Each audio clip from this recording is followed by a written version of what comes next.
listeners, viewers, users of moreclassicrock.com. This is Chris Loud of Ohrenfeind, and we're here at Hamburg's Stadtpark. It's raining cats and dogs, which I really don't like because I'm here on my motorcycle and I have to go home in the rain. But nevertheless, we're going to get rewarded because Status Quo is playing tonight.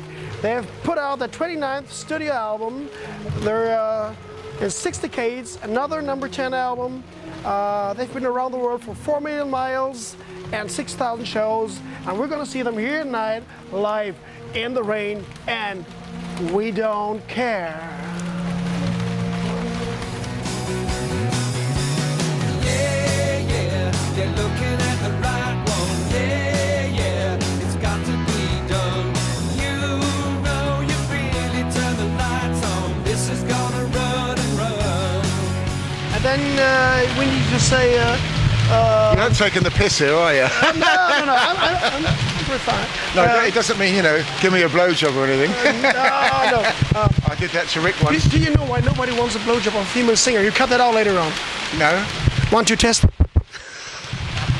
you know what I did once with Rick, right? We were in a restaurant in France, and I speak French, and he was really drunk, and he pissed off the maitre d', and he said to me, how do I say I'm sorry in French? So I told him the French to give me a blowjob. Oh, I tell you, the guy had steam coming out of his ears. You have to be there, but it was funny. Someone did that to Phil Collins because he always likes to do the announcements in the language of the country he's in. And someone did when he came to Germany, he wanted to say hi everybody, how's everyone? And they gave him the expression of German females, large breasts. It was in Genesis. Yeah, so that was cool. Yeah.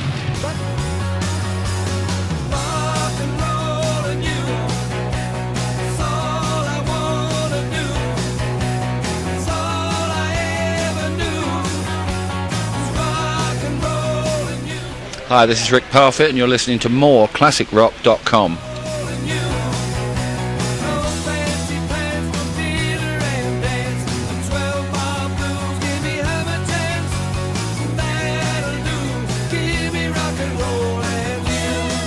Traveling like, I think, 4 million miles in your career, which is about 160 times around the world.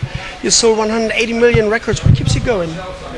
It's an interesting question, actually. I guess it's something that I've done all my life, and I can't imagine life without it. It's not a thing of money. It's a thing of what do you do? I mean, what would I do with my life? Because I'm not trained to do anything else, and I think you can laze on a beach for 2 or 3 weeks, lovely, but what do you do then? And I've just got to do this. It's something that's within me, and there would be a big hole in my life. I mean, I love my family, I love my children, everything, but I've got to do this. I've got to do it. All right. So when you had your heart attack, like I guess it was in '97 or you don't want to talk about this. I'm going to refrain from it. No, it's all right. But you had a throat problem in I think 2.5 maybe. Yeah. So, but that didn't really slow you down, did it? Well, no. You've got to use a bit of Parfitt power, which I have to draw on sometimes. It's there waiting, and sometimes I have to draw upon it, and I do, and I recover from these things. And I guess one of these days I won't recover, but so far I feel great. My voice is strong. I feel strong. I feel good. So no problems really at all. And now you're a veritable OBE since I think 2010. Is that right? Yeah. How does that feel? Does it feel wonderful? Like growing up? No, well it does when you become really part of the establishment. I think that really secures your position. And it was wonderful to go to the palace and see the Queen and get awarded this lovely honour, and you become an honorary officer of the British Empire, and it's just a lovely thing to have. I don't know what advantages in life it gives you, but it looks good on paper and it sounds good, so I'm very thrilled. Yeah, it's very nice that the establishment has recognised the work we've done over the years. I thought it must be weird to turn from kind of a professional youth to a grown-up man like with that OBE. Well, I mean, it's not just the OBE that turns you into grown-up man. You do learn quite a lot of things over the years, but you know, you learn to look after your life and you look after yourself a little bit more as you get older, and something like that is just really it's just really such a great honour, and I feel very, very proud. But I mean, it hasn't changed my attitude towards my life. You know, I still live life to the full without the drugs and not too much alcohol these days. I still like being a rock and roller, you know, and that's the way it'll always be with me. I can't be any other way. Okay, coming to the new album, Quid Pro Quo, which I really enjoyed pretty much, I must say. Thank you. Great album, really. Thank you. And I think it's another top 10 album in 6 decades in a row. So how does that feel? Do you get used to it, or is it still new every time? You never get used to it. You never get used to it. It's always such a thrill. We're still jumping up in the air when we hear chart positions. We're still thrilled at any chart position anywhere through Europe. And indeed, I mean, it went this week in Germany. It went from what was it, 46 to 23, I think it was, after the Vettendas performance. Yeah. Yes, you know. No, it's great. You can just never get complacent about it. Never think, you know, because you're only as good as your last album, and this one has topped the last one. So now we have to get better again. Well, you're still having a ball when it happens. Love it. Love Great. every minute of it. Great. I have one criticism of being in Germany. Uh-huh. One big criticism. Whoever this person is who's telling us all from local governments that we've got to play at 95 decibels, which is not loud enough for a rock and roll concert. It's a cabaret concert now. It is. It's not loud enough, and I think it's disgraceful. It's not good for the people who go out, work hard, pay money to come and see a rock concert, and then don't get played to at rock level. It's frustrating for us, and I think it's frustrating for people. It is. You try telling Bernie Ecclestone to put a muffler on the back of an F1 car, because that's what it's doing to us. Yeah, of course. And we want to go out there and rock, and you go out there and the levels are not what you want them to be, and I'm not happy about it. It's not good. I can understand that. If you were in the middle of a town, I could maybe understand. But we're out in the Stadtpark. All we are is surrounded by roads. There are aeroplanes going overhead which are more than 95 decibels. They are. You know, put mufflers on them then. It's disgraceful what they're doing to us. So all major rock bands that come in from all over the world, like your AC/DC and Foo Fighters and people like that, I cannot see them playing at 95 decibels. And in the end, bands are not going to come here. Already, Motorhead won't come, you know, because you can't put your show on, you can't live it properly. I'm not saying it's got to tear people's heads off, of course it hasn't, but it's got to be rock level. It's got to be up to 98, 99, great, then it rocks. But 95, cabaret. Yeah, that's true.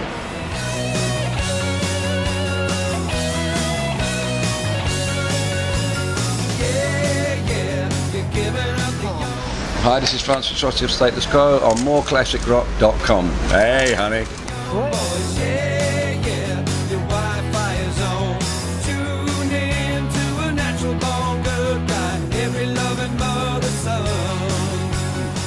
So, for the camera, hi Francis, nice to meet you. Hello. Francis Rossi of Status Quo. Hello. You have a new album out, which is a number 10 album. 6 decades in a row you had number 10 albums. How does that feel? Do you ever get used to that? Or is it still a ball every time it happens? Still a ball every time it happens, still really important, and it's still some affirmation that you're successful. When you're an insecure little show-off, which I think most of us are in music. If this had been in the 70s, the amount of pieces sold would have been so much different. So if it was just about the money, it's quite sad now, but there's something even sadder that's about the position, as I said, to affirm that you're still successful. And I like being successful. Of course. Strange. So, do you feel like the album is probably more successful because you went back to the roots? Because the album sounds like a Status Quo album from way back when, which I really like, sound-wise, song-wise. That's interesting because everybody says that, and that's not what we did at all. Right. So I'm going to try and do what we did again if we can. No, the things that are different than this album historically, when we record a song, if he writes the song on piano, then we bring it in and me or Rick try and make the guitar part. So initially the core of the song changes. Whereas this time, if he wrote the song on piano or on guitar, he plays first and we play to him. So the core, his original idea stays on the record, and we built it from there. And with Matthew is a very controlled, trained drummer, and said to Matt, we don't need Steely Dan meet Status Quo, which is very nice, but doesn't have any fire.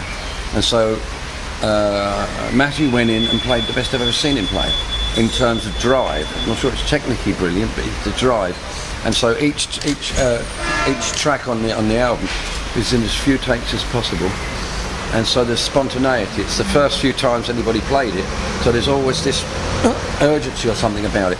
And it's interesting that you say, did we go back to our roots? I find it odd that a man of 62 could think of what it was like when he was 20. I've got no idea. I don't think anything like I did when I was 20, so I find it's a great expression to say we're going to go back to our roots, but it's virtually impossible. Yeah, well, the album sounds as if you all were like 25. You know, I know, that's what's really good, and I think it's mainly Matthew's drive and the fact that each song, as I said, was taken from the core. We would normally change the core and then work on, and not realising that kind of makes a vast difference. And I don't know why the album's that energetic. It's good though. It's still very energetic, That's what I wanted to know, where you pull the energy from. Cocaine. It's a joke. Well, let's see, what do they have? You changed the producer again from Pip Williams to Mike Paxman. Why did you do that? The guys wanted Mike to do theirs. I did my 7 of them, and Mike did the others. They trust Mike, and it's probably better for me for someone like Mike to work with Rick. But I did half the album, and Mike did the other half, and I guess I will do it like that again. The other guys seem to think they don't. Their reasons were they don't know what they want to do with their songs. Well, I know what I want to do with my songs. It's different. So I understand their point of view. And Mike's pretty good. You know, I don't like using producers much personally, but it's good. Yeah. How many times do you think have you been traveling around the world in your career? I don't know. It just seems endless. I've been thinking recently that you start out as a young band, anti-establishment. You know, you rock. You're against the establishment, and we've come so far, and we've become so institutionalized within rock and roll, which has become an establishment in itself. So for us to be anti-establishment, me and Rick particularly are institutionalized. I'm just much happier being at work. You were awarded OBE, which is pretty much establishment. That's a different form of establishment. Yeah, but I mean, we will not leave the bus. We don't go to hotels anymore. The band go to hotels. Rick and I stay in the car park in the bus. All right. I don't really shouldn't be telling the public that, but there you are. As I said, we've become institutionalised. Everything on the bus is familiar, so it's like carrying home with me. And then I go home. As much as I enjoy being at home, I look forward to being at work. The problem. All right. We've been talking about writing habits. What about gear habits? Gear habits? What, equipment you mean? Yeah. I don't. I use the same rig basically. I think we might have changed the amps about 4 or 5 years ago. But the basic, I still use an AC30 in the box. I have a simulator sent to my ears, and I have a Marshall 1212. And I'm not one for changing things. The pedal I use I think is early 80s, and there's about 4 or 5 different new upgrades since then. And the thing with upgrades is that they make them technically better. But what happens is you fall in love with Mark 1. And they'll give you Mark 5, which technically is much better, but it doesn't sound as good as Mark 1. I stayed with Mark 1 and all those things. The idea of just I've just got a new guitar pack for the and it's much cleaner than I've heard before, and that's improved the sound a little bit. But other than that, I don't change things. I don't have this. Oh, I'm going to have a new amp. It's another amp. Right. And it's interesting because they make signature series guitars, they make signature series amps. Yeah. There seems to be a belief out there with people that they'll get an Eric Clapton guitar and they'll sound like Eric Clapton. It's not true. They'll sound like themselves. Yeah. You know, Eric Clapton can come up and play anybody's guitar, or Jeff Beck can come and play anybody's guitar, and he will sound like Jeff Beck.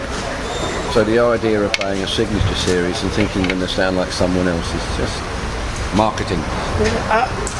I heard one guitarist tell me that there are 5 reasons for a good or a bad sound. So it's your fingers that makes the sound. Is that true? It's the person himself, yes.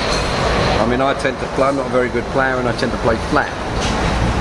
I tend to bend, and when I bend flat, and when you think of someone like who's it died recently? I know quite Gary Moore. Yeah. He was actually the engineer that did this album with us. He worked with him a lot, and he found out that he was actually pitch perfect. But a lot of us musicians like to think they're pitch perfect, but to him it was a problem. He would walk in the studio, and he'd say that machine is running fast, or it's running slow. It's driving you crazy, isn't it? Yes, so if anything is slightly off pitch, it was driving him crazy. Physically, that's why he would get so angry, because anything slightly off pitch he could hear. The rest of us go, we hear an old record from the 50s or the 60s or 70s, and it's running fast, we just go, oh, it's a bit fast. To him, that's really annoying, and he would get really angry. So the idea of everyone wanting it to be pitch perfect is kind of strange. He was, I'm not.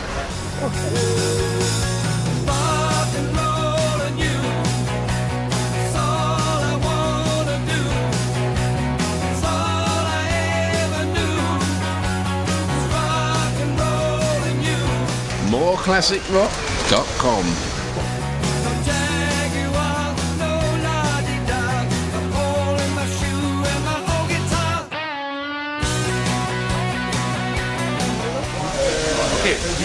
Hi Andy, I'm Chris.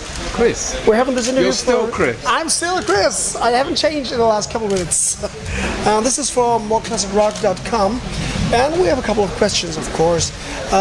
First one probably is, after all those years, after millions of records sold, after traveling around the world, like I think the band did it 160 times when I calculated it right, what keeps you going? Well, we just love it so much. It's what you do. It's what I've never done anything else really. I was a messenger for 1 year, I think. Oh yeah, all right. It's all we've ever done. All right. So famously, I think it was probably about a quarter of a century ago, Don Everly said, where does it say you have to stop playing rock and roll when you're 50? That's right. He's now 75, so it still applies. Of course, even more so because we have our own generation now. We've got people our age, lots of them, who like the music. Yeah, which is great. Yeah, great. And when we started, there weren't people. Nobody over 30 liked them. They weren't interested. Yeah. Maybe you had a couple of 30-year-olds who thought Elvis was the best thing, but apart from that. And now they've grown along with the band. Yeah, and millions of other bands. It's not just us. People have grown up with the rock and roll, so that's the way it changed.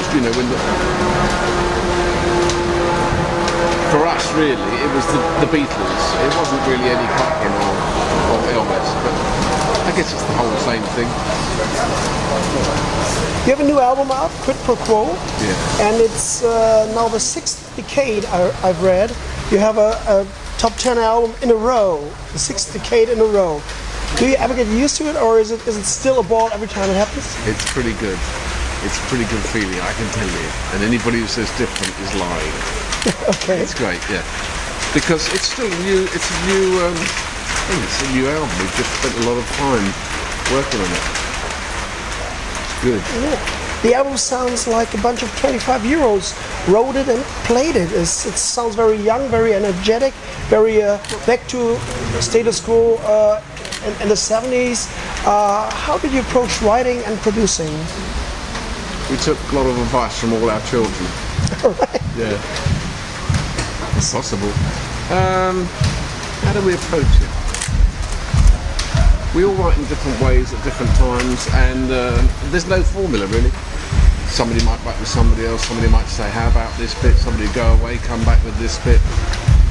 Or somebody say, nah, that's crap, I'm going to rewrite that. All right, go on then. You think you could do better? Go on. All right, so there's no format, no. All right. Are there any equipment habits you've acquired over the years? Equipment habits. Yeah, like particular stuff you love to use, stuff you don't like, and why? We don't like synthesizers very much. We use them occasionally, but we don't really like synthesizers. We've always been more organic, you know. Electric guitars, piano, Hammond. I mean, the Hammond is now, Yeah. it's medieval, you know. Yeah. The one I'm playing is tonight is about 1950s, so it's 60 years old. So probably built in the Ice Age. Yeah. Yeah. Yeah, so we don't like modern synths too much. Apart from that, we haven't really got any habits, I don't think. We use the same amps all the time. We don't try and update all the time. Lots of people do, you know. They see a new gadget come out, Yeah. and they buy it. They must have it. If you can fly what you've got, I say stick with it. Great. Thanks for that.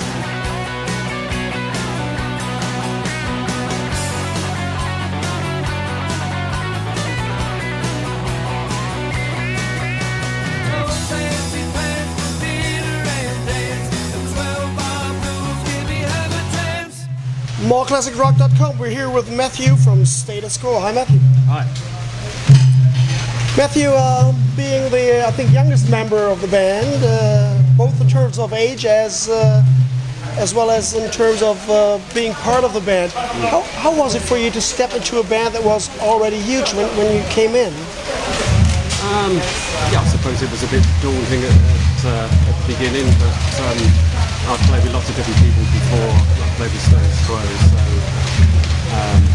as John recommended him for the job, I felt confident that I was the right man for the job. So it didn't take me long to settle down and do what I do.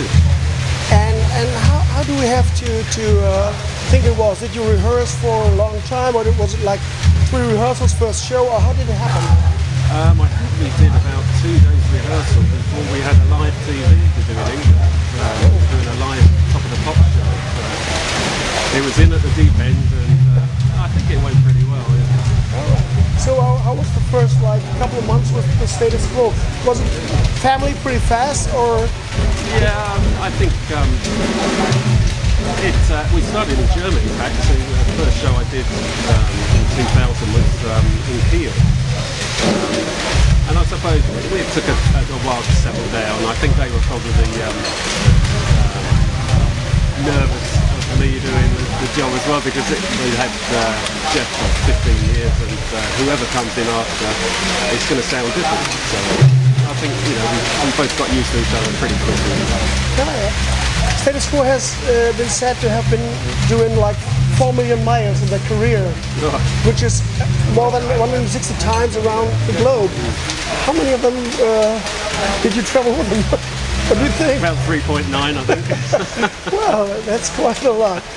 I asked Francis before where the energy in the new album comes from, and he told me that was mainly your input. You gave the energy, the drive to the album. How do you feel about that? That's very nice of him to say so.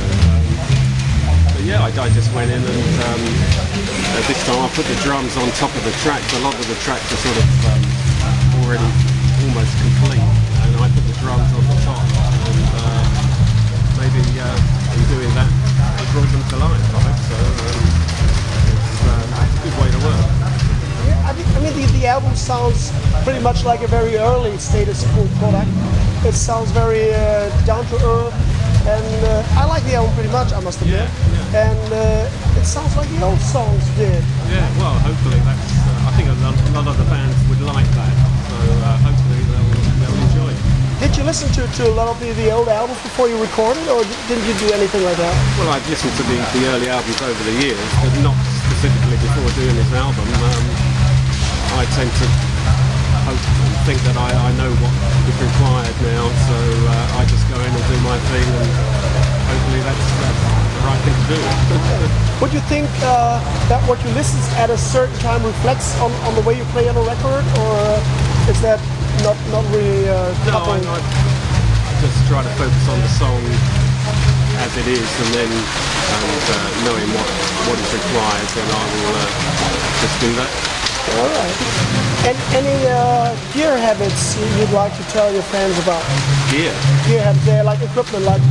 Well, I use Gary Noonan's kit. He's a small drum builder in the UK, and he builds a custom kit for me.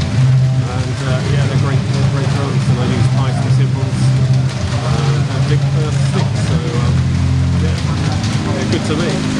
All right. Okay. Rock and roll and you, that's all I wanna do.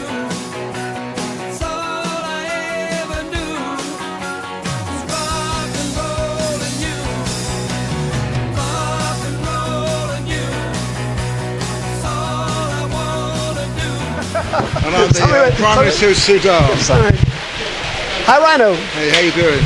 I'm fine. How are you? Yeah, I'm good, thank you very much. Yeah, we're doing this for moreclassicrock.com actually. Oh yeah. And Is that the German one? yeah, it's based in Berlin. Yeah. And I buy the magazine in England, that's all. I buy the English magazine. yeah, right, yeah, It's okay. the best mag. All right, we're gonna let them know. Yeah, do it, yeah. All right. I buy it in German, but I can't read it. Just have to look at the pictures. Yeah. Well, I haven't seen the core for quite a while, and I've listened to the new album. And I think it sounds very energetic, very young, very fresh, very like the old Quo in the 70s maybe. Yeah, we got other people to play it. All right. We got kids to play it for us. All right. So they stepped in. Yeah, you know, You we just know. did the pictures. Yeah, no. Well, I don't know. We just try. There's a lot of fast songs on this record. Yeah. Possibly too many, but you know, because it gets your heart rate going bang, bang, bang, bang, bang, bang. You know. Right. But it was done in two halves, and by the time we came to do our half, Francis he'd already written his stuff, and the other stuff that was written was just what came out at the time. And you know, if you've got a lot of fast songs, it's just a statement of where a band is at a certain time. That's how I think an album should be. Yeah. You know, like this today we recorded this song, and we recorded this song on January the 15th or whatever of this year. You know, it's where we are at the moment. Yeah. Does that make sense? Yeah, of course. Yeah. Yes. I mean, I hate the thought of having songs all stored up for years, you know. Yeah. Oh, this is going to be album number 4 and all that. Yeah. So it's very fresh. You wrote it and you recorded it. The half that I'm involved in, yeah. I mean, it was. I prefer to write like that. I prefer to know that you've got to get it done by a certain time, and you formulate ideas, and then I think the nearer you leave it.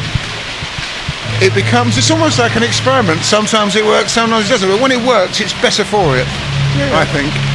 All right. You know, that's the way I look at it. I mean, it's not the way others look at it, I suppose. But yeah, I like to keep it fresh. Yeah. You know, maybe I'm in the wrong band. No, I don't think so. I think you're in the right band. absolutely. Really, I really love the album actually. Good. That's good to hear. Yeah. A lot of people are really getting off on it, which is great. You know. Yeah. We're really thrilled. Yeah, all the reviews I read were very, very positive about the album. Yeah, and it's like, but was it a decision to go back to the roots, or did it just happen? Well, it's really difficult to write a simple song, you know. And if you come up with a load of songs and they're simple, that's what people call back to the roots. But we just came up with a lot of simple songs, you know. I mean, Francis, there's a couple of them. I think. Two-way traffic is 3 chords, I think, you know, or maybe 4. You know, we don't like to use too many. I heard about that. Yeah, yeah, that's good fun. You know, the writing process is it can be hard or it can be easy. There's nothing set in stone, but I like to struggle with it. You know, I like to make sure that there's attention to detail. All right. You know, that's what I do. All right.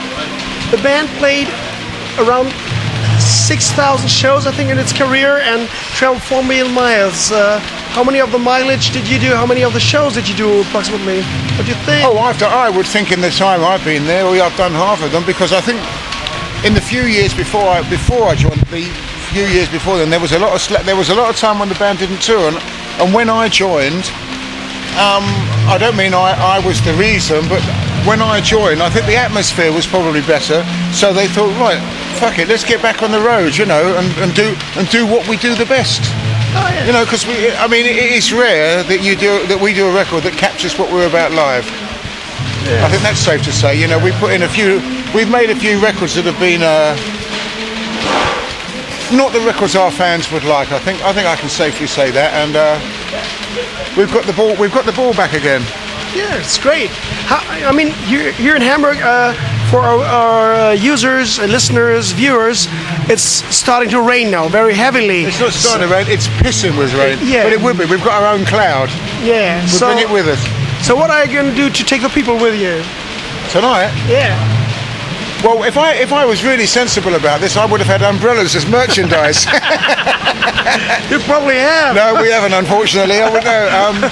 Well, I don't, you know, we just got to do, I mean, luckily in northern Germany, you know, people are used to it being cold and wet. It's just the same in England, you know. We consider this increased humidity. Yeah, a shower. No, I'm hoping it'll stop by tonight, you know. We hate it when it gets wet. I mean, I don't mind getting out and getting wet while we're playing as well. I just don't want to die from an electric shock. Yeah. You know. Okay, yeah. Yeah, that's true. Yeah. But you know, like every show, and I mean this, you know, I'm speaking for myself. I'm really looking forward to. I look forward to every show because it's you know, it's not easy. People part with their money to come and see us. They deserve the best that we can give. Yeah. My opinion, and I'm sticking to it. Yeah. Yeah. That's the right way of thing. I really love that as a viewer, you know, when a band gives just everything, no matter what. Yeah, you've got to do it, you know. I don't care if the sound's awful, you know. It's just, so what? You know, I'm looking out in the front of me at the people. If they're getting off on it, then I'm getting off on it. Right.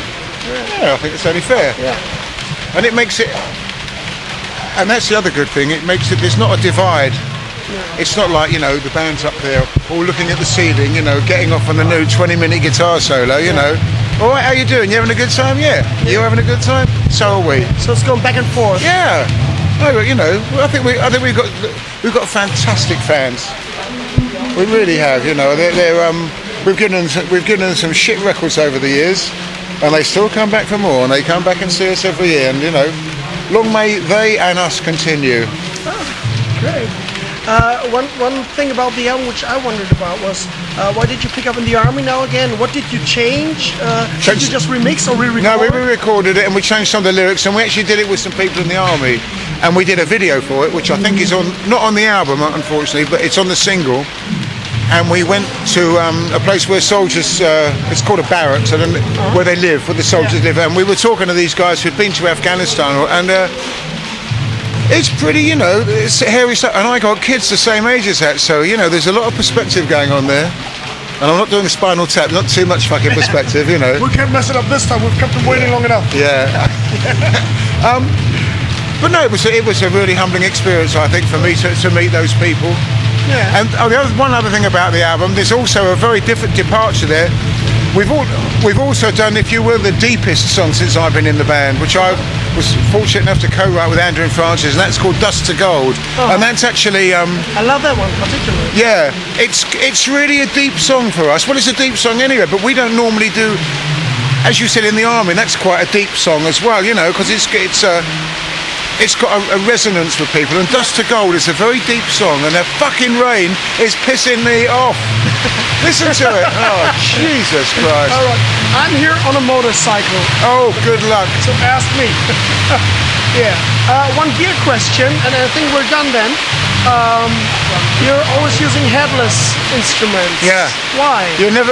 I used these basses before I joined Quo, and do you know what make they are? They're called Status. So it was meant to be. Of course. I am the status of Quo. All right. Okay. Oh yeah. I used them at first because I used to go a bit mad, and Francis was worried that I'd take his head off on stage.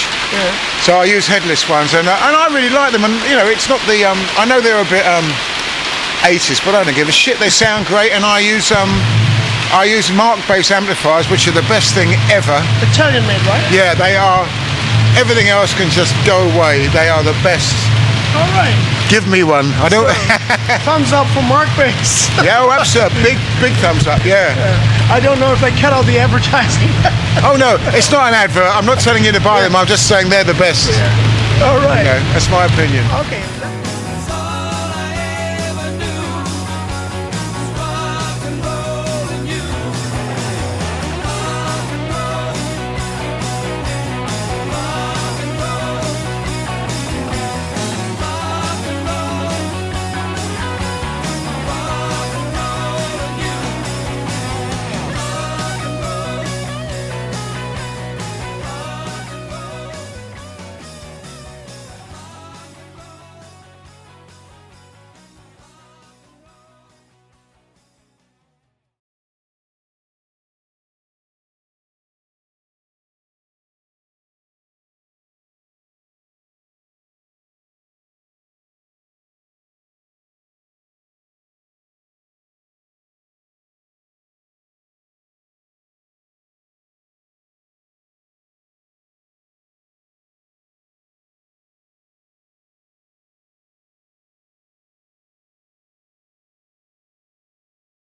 one last request. Could you please tell your fans some wishes for moreclassic.com, moreclassicrock.com, and one for rockradio.de. What, this is sort of... Just say hi to your Classic fans. Rock. Yeah, just say oh. moreclassicrock.com, and a second one for rockradio.de. Hi, this is Rick Parfitt, and you're listening to rockradio.de. DE. Right. Hi, this is Rick Parfitt, and you're listening to Rock Radio DE. Rock on. This is Rhino. This is Rhino from Quo here. Looking forward to seeing you all at a gig near you soon, because we will be near you soon. Wherever you live, we're coming to get you. And this was from moreclassicrock.com. Bye bye. Thanks a lot. My pleasure. Cheers. And the final thing is, welcome to Café Größenwahn. Größenwahn? Größenwahn. Welcome. Hi, this is Rick Parfitt, and welcome to Café Größenwahn. Oh, fuck it. One more. Größenwahn. Van. No, like a van. Van. Größenwahn. Größenwahn. Okay. Hi, this is Rick Parfitt, and you're listening to Größenwahn. Welcome to Café Größenwahn. Right. Hi, this is Rick Parfitt, and welcome to Café Größenwahn. Thanks a lot. My pleasure.